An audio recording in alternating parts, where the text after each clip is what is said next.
हिरण्मयन पात्रेण सत्यस्यापिहितं मुखम तत्वं पूषण न पावृणु सत्य धर्माय दृष्टय। प्यारे बच्चों, इस ऑनलाइन कक्षा में आप सबका स्वागत है। मैं हूं डॉक्टर आनंद कुमार त्रिपाठी, पीजीटी हिंदी, केंद्रीय विद्यालय राजगीर, नालंदा। आज की कक्षा में हम बच्चन जी की कविता आत्मपरिचय के दूसरे भाग का अध्ययन करेंगे। हमने कविता के पूर्व अंश में पढ़ा कि आत्मपरिचय देते हुए कवि ने अपने जीवन के यथार्थ को कविता में प्रस्तुत किया है और उसे आम जन का अनुभूत यथार्थ बना दिया है। उन्होंने सूफियाना भावभूमि को अपनाकर उसकी मस्ती और दार्शनिकता को हिंदी कविता के संसार में प्रवेश दिलाया है। उनकी कविता में आए विरोधाभास के प्रसंगों जैसे जगजीवन का भार, होते हुए भी हृदय में प्रेम का होना, उन्मादों में अवसाद का होना, रोदन में राग, शीतल वाणी में आग होना, सीखा हुआ ज्ञान भुलाना आदि के द्वारा यह स्पष्ट है कि कवि का संबंध समाज और दुनिया से प्रीति और कलह का है। प्रीति कलह प्रेम और झगड़े का है। कवि इस दुनिया में रहते हुए इसे प्रेम और स्नेह से परिपूर्ण देखना चाहता है। उसे प्रचलित मान्यताओं से शिकायत है क्योंकि इस दुनिया में स्वार्थपरता, चाटुकारिता और दिखावे के ज्ञान का वर्चस्व है। इसलिए कवि को यह दुनिया अपूर्ण लगती है। यह अपूर्ण संसार न मुझको भाता, ऐसा कवि घोषित करता है, जिसमें मानवता शेष नहीं बची है। केवल ढोंग और दिखावा है। ज्ञान के नाम पर अज्ञानता का प्रदर्शन है। बच्चन जी को पढ़ते हुए उनका अक्खड़पन हमें कभी कभी अक्खड़ कबीर की याद दिला देता है। कबीरा खड़ा बाजार में लिए लुकाठी हाथ, जो घर फूंके अपना चले हमारे साथ। तो कभी भगवती चरण वर्मा की हम दीवानों की हस्ती क्या हैं, आज यहाँ कल वहाँ चले, मस्ती का आलम साथ चला, हम धूल उड़ाते जहाँ चले। तो बच्चन जी के काव्य में राजनीतिक परिस्थितियों और हलचलों का प्रभाव एक नई साहसिकता के रूप में दिखाई देता है। कवि कहता है, मैं निज रोदन में, मैं निज मन के उद्गार लिए फिरता हूँ, मैं निज उर के उपहार लिए फिरता हूँ। सामाजिक सुधार की चेतना ने इस युवा कवि की आंखों में तत्कालीन समाज के क्षणग्रस्तता का घिनौना दृश्य उपस्थित किया। बाधाएं आती हैं पर कवि उनकी चिंता नहीं करता। युवा कवि की आत्मविश्वास से दीप्त वाणी कहीं भी अकुंठ नहीं हो पाई है। तो आइए पढ़ते हैं कविता का अगला अंश, कविता के शेष अंश को। मैं और जग और कहाँ का नाता, मैं बना बना कितने जग रोज मिटाता। जग जिस पृथ्वी पर जोड़ा करता वैभव, मैं प्रतिपग से उस पृथ्वी को ठुकराता। आगे कहता है कि मैं निज रोदन में राग लिए फिरता हूं, शीतल वाणी में आग लिए फिरता हूं। हो जिस पर भूपों के प्रासाद निछावर, मैं खंडहर का भाग लिए फिरता हूं। शब्दार्थ को हम देखें। नाता अर्थात संबंध, मैं और जग और कहाँ का नाता। वैभव समृद्धि संपन्नता। प्रतिपग अर्थात प्रत्येक कदम पर, पग पग पर। रोदन का अर्थ है रोना, राग का अर्थ है प्रेम, आग का अर्थ है अग्नि परंतु यहाँ जोश, भूप राजा, भू का जो पालन करे उसे भूप कहते हैं। प्रासाद का अर्थ है महल, और एक शब्द आप यहां देख रहे हैं प्रसाद। प्रसाद का अर्थ है कृपा। एक मात्रा से देखिए शब्दों में कितना अंतर आ जाता है। प्रासाद माने महल और प्रसाद माने कृपा। भगवान की कृपा से, भगवान के प्रसाद से मैं बहुत सुखी हूं, ऐसा लोग कहते हैं। निछावर माने लुटाना, वार देना। खंडहर ध्वस्त इमारत या ध्वंसावशेष, रुइंस। और भाग अर्थात हिस्सा, पार्ट। व्याख्या देखते हैं। कवि कहता है कि मैं और जग और कहाँ का नाता, मेरा व्यक्तित्व तो अलग प्रकार का है, मैं पद प्रतिष्ठा से दूर हूं और सांसारिकता से भी पूरी तरह से अलग हूं।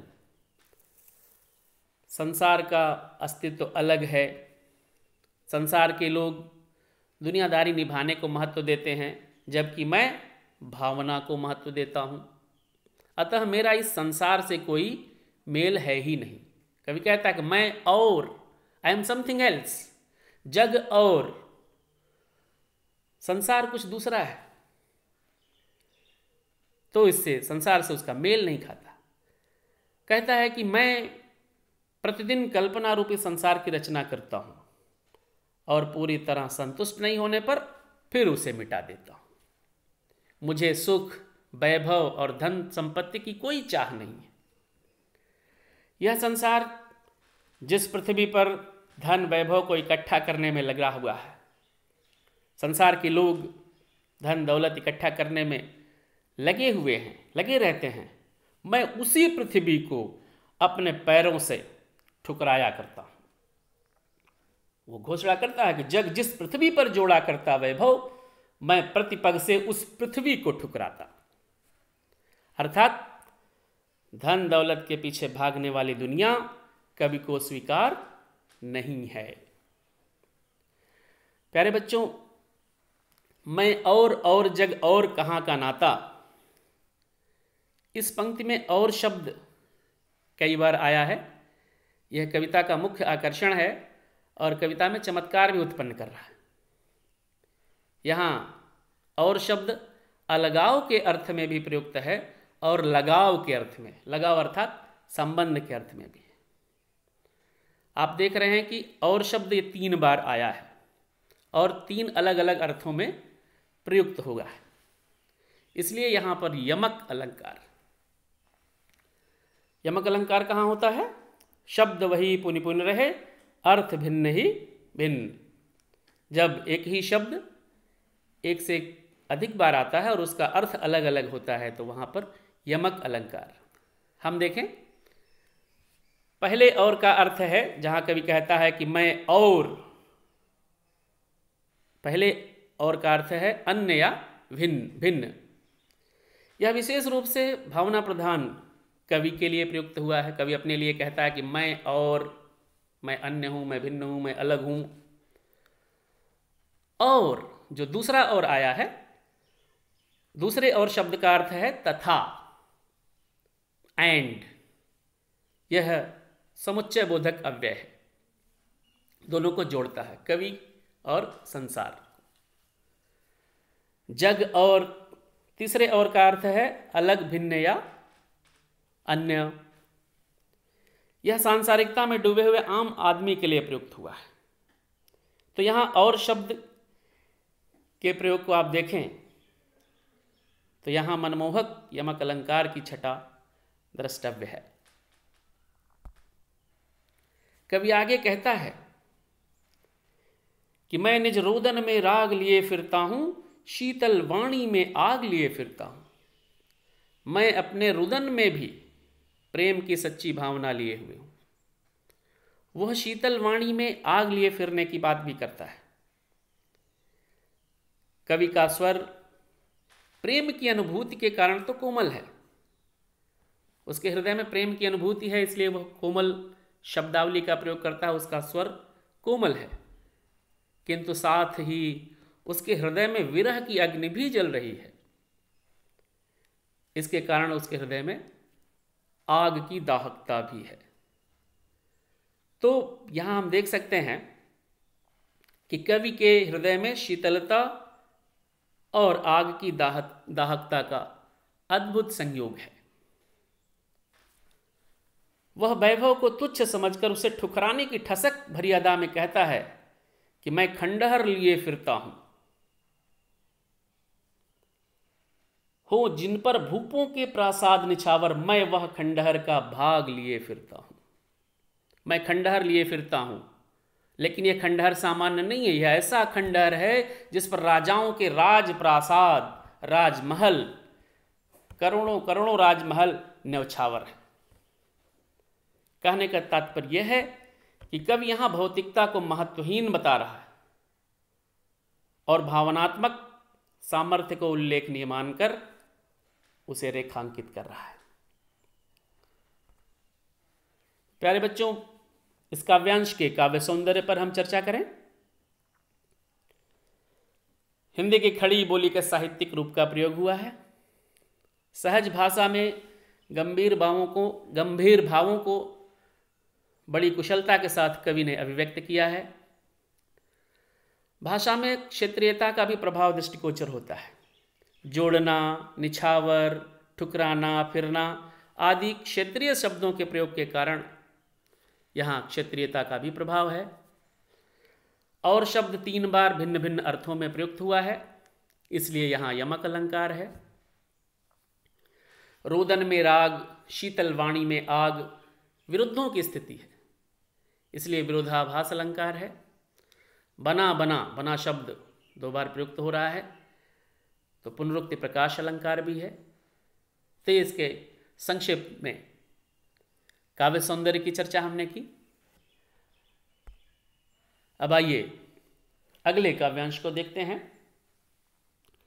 कवि कहता है कि मैं रोया इसको कहते तुम गाना, मैं रोया इसको तुम कहते हो गाना, मैं फूट पड़ा तुम कहते छंद बनाना, क्यों कवि कहकर संसार मुझे अपनाए, मैं दुनिया का हूं एक नया दीवाना।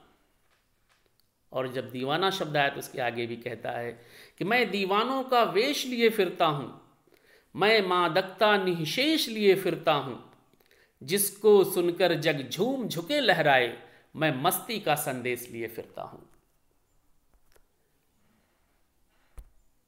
शब्दार्थ हम लोग देखें। फूट पड़ा, बहुत आवेग से रोना, फूट फूट कर रोना। छंद, कविता। दीवाना, जो दुनिया से अलग हटकर है, मस्त व्यक्तित्व वाला व्यक्ति है, उन्मत्त है, दुनिया की परवाह नहीं करने वाला, उसे दीवाना कहते हैं। या तो दीवाना हंसे या तू जिसे तौफीक दे, वरना इस दुनिया में आके हंसता कौन है। तो दीवाना दुनिया से अलग। मादकता, नशा, मस्ती, और निःशेष का अर्थ है संपूर्ण, जो शेष न हो। तो आइए कविता के अंश की व्याख्या करते हैं। कविता के इन पंक्तियों में कवि अपने रचना कर्मों को व्याख्यायित करते हुए कहता है कि वस्तुतः जिसे लोग मेरा गाना समझते हैं, मेरा गान समझते हैं, वो मेरा गान नहीं है, वो मेरा रुदन है। मैं रोया तुम कहते हो गाना, मैं फूट पड़ा तुम कहते छंद बनाना। वो मेरी आत्मा का आर्तनाद है।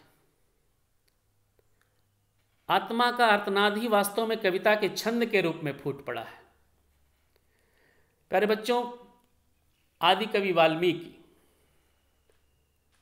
छंद के प्रणेता माने जाते हैं, और जो पहला छंद, आदि छंद, सबसे पहला छंद इस पृथ्वी पर प्रकट हुआ, कहते हैं कि वो भी क्रौंच पक्षी के रुदन को सुनकर, उसके आर्तनाद को सुनकर के महर्षि वाल्मीकि के मुंह से अनायास ही निकल पड़ा था।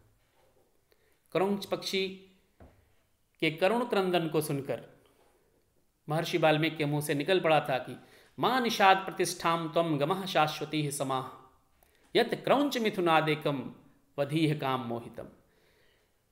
कि हे निषाद, हे बहेलिए, तुम शाश्वत वर्षों तक, अनंत वर्षों तक प्रतिष्ठा को मत प्राप्त करो, क्योंकि तुमने काम मोहित क्रौंच पक्षी के जोड़े में से एक को मार दिया है। तो वहां भी आर्तनाद से ही, करुण क्रंदन को सुनकर के पहला छंद प्रकट हुआ था। यहाँ कवि भी वही उसी बात को कहता, उसी तरह की बात कहता है कि वास्तव में मेरी कविता का छंद जो है वो मेरी आत्मा का आर्तनाद है। कवि कहता है कि संसार मुझे कवि के रूप में जाने या अपनाए, मैं इसकी कोई अपेक्षा नहीं करता। क्यों कवि कहकर संसार मुझे अपनाए, मैं क्या हूँ? मैं दुनिया का हूँ एक नया दीवाना। मैं इस दुनिया का एक नया दीवाना हूँ। अपने दीवानेपन को स्पष्ट करते हुए कवि कहता है कि मैं दीवानों का वेश लिए फिरता हूँ, मैं मादकता निशेष लिए फिरता हूँ। कि मैं दीवानों का वेश लेकर इधर उधर घूम रहा हूँ। कवि का यह दीवाना व्यक्तित्व संपूर्ण मादकता अर्थात निशेष मादकता को धारण किए हुए है और वो पूरे संसार को इसी मस्ती का संदेश देता है। कवि दुविधाओं में, विकलताओं में पड़े हुए, दुविधाओं से जूझ रहे इस संसार को उसी दीवानेपन की मस्ती और मादकता का संदेश देना चाहता है, जिसे ग्रहण करके यह संसार अपनी असफलता और अपनी विकलता को भूलकर उन्मत्तता के आवेग में झूम उठे, लहरा उठे, प्रसन्न हो उठे। कवि कहता है कि जिसको सुनकर जग झूम झुके लहराए, मैं मस्ती का संदेश लिए फिरता हूं। पंक्तियों के काव्य सौंदर्य पर दृष्टिपात करें। साहित्यिक खड़ी बोली हिंदी का प्रयोग हुआ है। भाषा भावों के अनुरूप सहज है, सरल है और प्रवाह युक्त है। निर्झर के समान गतिमान है, कहीं रुकती नहीं भाषा। और आत्मकथन की शैली का प्रयोग स्पष्ट रूप से हम देख सकते हैं। क्यों? कवि कहकर